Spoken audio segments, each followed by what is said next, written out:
Chapter 48. Gareth Ursel was not pleased to see his eighthling.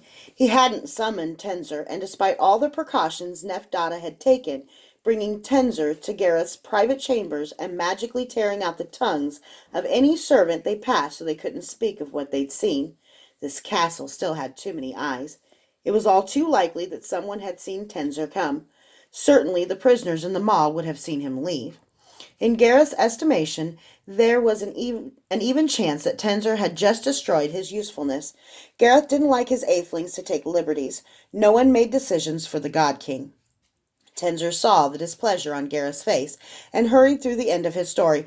I thought Logan might make a perfect sacrifice for Callie.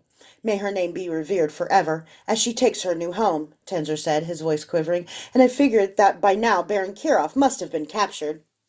You did you? Gareth asked. He hasn't.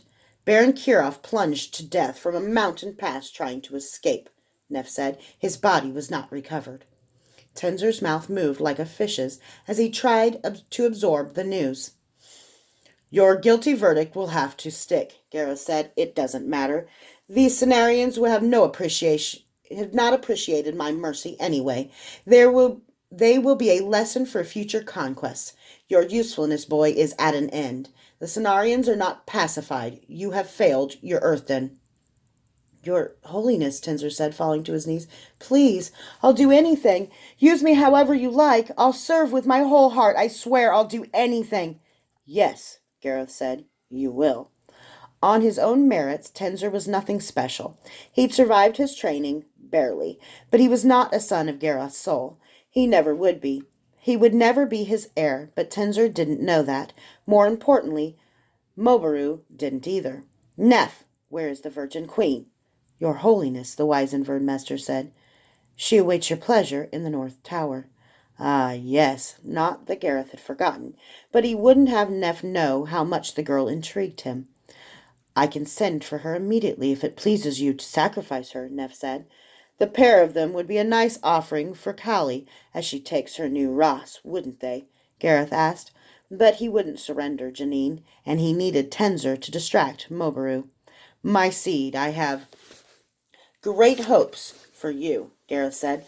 The death of Baron Kirov wasn't your fault, so it pleases me to give you a second chance. Go make yourself presentable so you look like my son, and then fetch this Logan Geyer. I won't have him escape from under my nose a second time. I will give you your new Earthen anon. As soon as the door closed behind Tenzer, Gareth turned to Verdmeister Dada. Take him to the maw and have him build a ferrari beside his brother's. Help him and praise his work in front of Mobaru. Do as much of it yourself as you must. Now send in Hugh Gibbet. I'm not sure how this is going to work, Sister Ariel said. The woods are fully dark now, except for the light of her magic. If I saw correctly, this form of magic should be especially easy for you to absorb, just take in as much as you can. Then what? Kyler asked. Then you run. I run? That's the most ridiculous thing I've ever heard. You speak when you should listen, the wolf's voice echoed in his head. He gritted his teeth. Sorry, tell me more. You won't get tired, I think. You'll still pay a price for whatever of your own magic you use, but you won't pay nearly as much for what you take from me, Sister Ariel said. I'm ready. Are you? Kyler shrugged. The truth was he felt more than ready.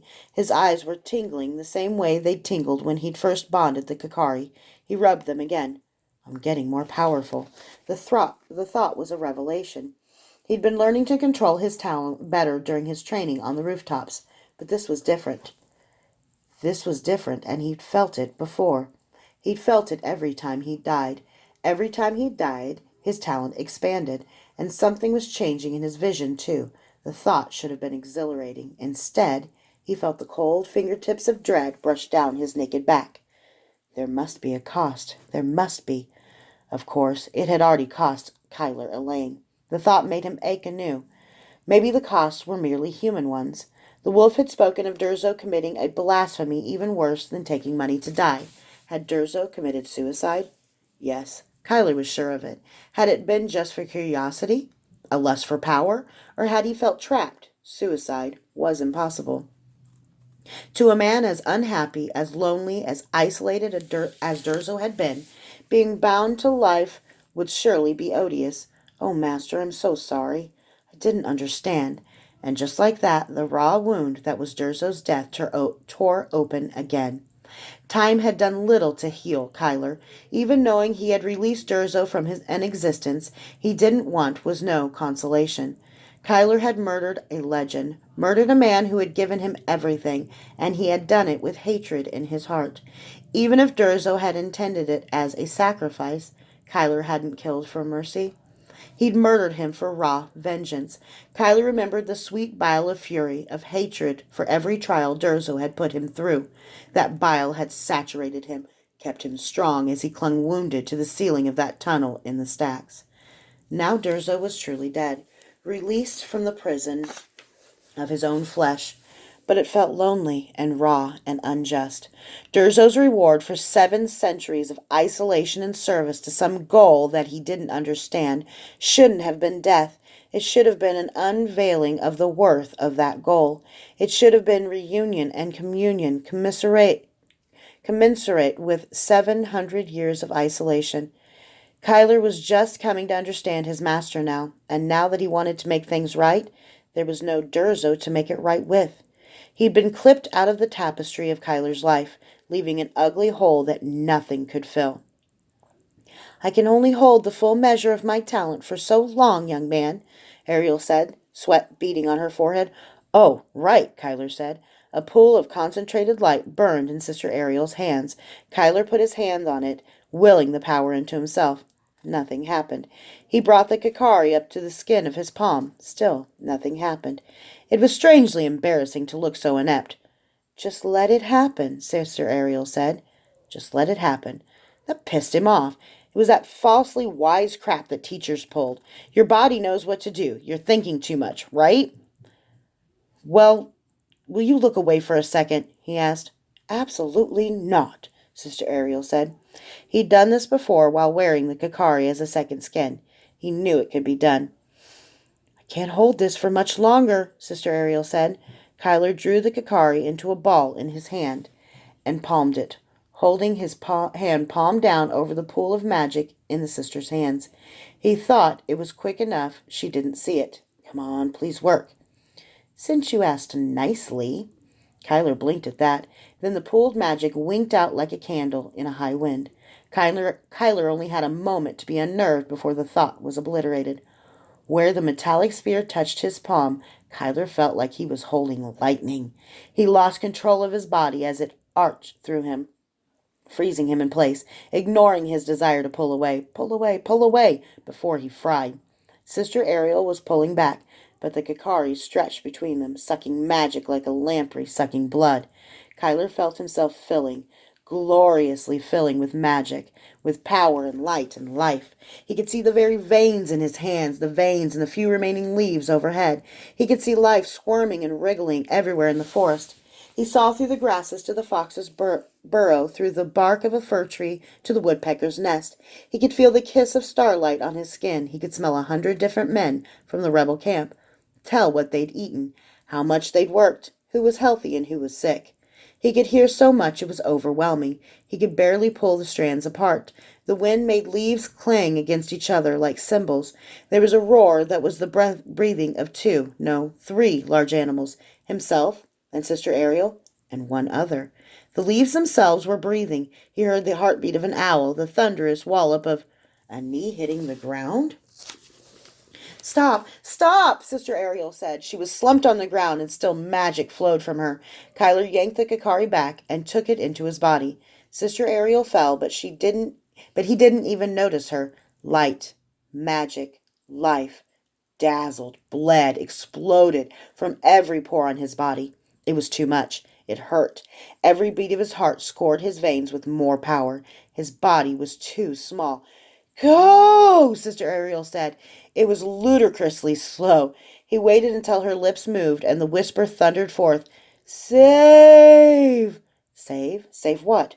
Why didn't she just say it? Why was everything so slow, so interminably, so damnably slow? He could barely hold himself still. He was bleeding light. His head throbbed. Another chamber of his heart compressed while he waited and waited. The Save the king, his impatience supplied. He had to save the king. He had to save Logan. Before Sister Ariel spoke again, Kyler was running. Running? No. Running was too pedestrian a term. He was moving twice the speed of the fastest man. 3 times. It was sheer joy. It was sheer moment. For there was nothing but the moment. He dodged and twisted. He looked ahead as far as his glowing eyes could see. He was moving so fast that the air began to battle against him. His feet couldn't gain the traction they needed to push him faster. He threatened to leave the earth. Then he saw a camp ahead, right in the middle of his path. He jumped, and he did leave the earth. 100 paces he flew, 200, straight at a tree.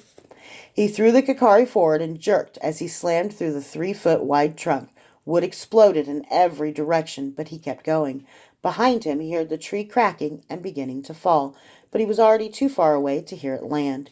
So he ran. He extended the Kakari before him so it cut the wind, extended it behind him so that it pressed his feet to the earth so he could run faster still. The night faded and he ran. The sun rose and still he ran, a glutton devouring miles. Sister Ariel crawled back to the tree where she'd bound Ulisandra. It took a long time, but she had to. She wasn't sure if she slept that she would ever wake up. Finally, she reached Uli. The little girl was awake, her eyes red, tear tracks covering her cheeks. So she knew Kyler had awakened and that Sister Ariel had concealed her, betrayed her. There was nothing Sister Ariel could say. There was nothing either of them could do, anyway. Sister Ariel had loosed Vi and Kyler like twin hunting falcons. There was no calling them back now. If Uli were still here when Ariel awoke, she'd take the girl to the chantry. It would be a long trip, and it might give her some time to think about what she'd just experienced.